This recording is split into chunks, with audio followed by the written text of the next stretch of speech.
So last time sabi ko, ito yung next kong gagawin. Pero gusto ko muna sanang i-discuss yung about sa classification of counter. So bali ito, naglagay ako dito ng reset, load, tapos hold mga buttons. So para mas madali kong i-discuss yung about sa clocking method. So first classification, yung tinatawag na clocking method. Meron tayong dalawa, synchronous tsaka asynchronous. So anong pinagkaiba? Synchronous, dependent siya sa clock pulse. Bali itong counter natin dito 161, sa specs niya is siya ay rising edge triggered. Tapos yung count niya at saka load synchronous, yung hold tsaka reset is asynchronous. So paano yon? So magka-count siya during the rising edge ng ating clock pulse. So kung susundan nyo to, so magkakaroon ng change, magigitong 1. So yung sumunod na clock pulse,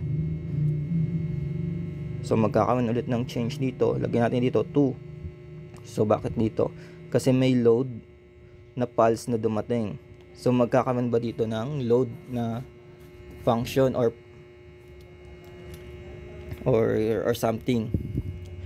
So ano bang sabi? Is load is synchronous. So kailangan nakatapat siya sa rising edge. So ito hindi naman siya nakatapat sa rising edge.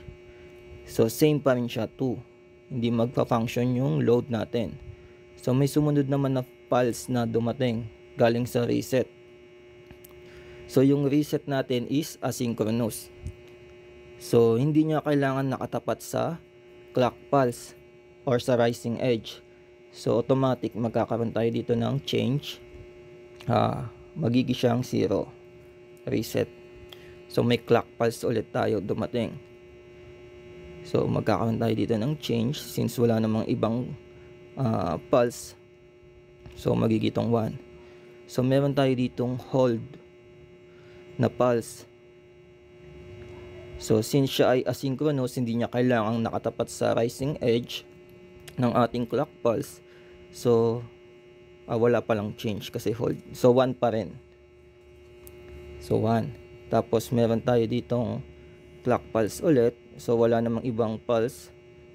So magka-count siya 2. So next is meron tayong dumating na load. So magkakaroon ba siya ng change? Yung load natin is tumapat na sa rising edge ng clock pulse. So bali magkakaroon siya ng change, magkakaroon ng load ay dito, hindi dito. Kasi kailangan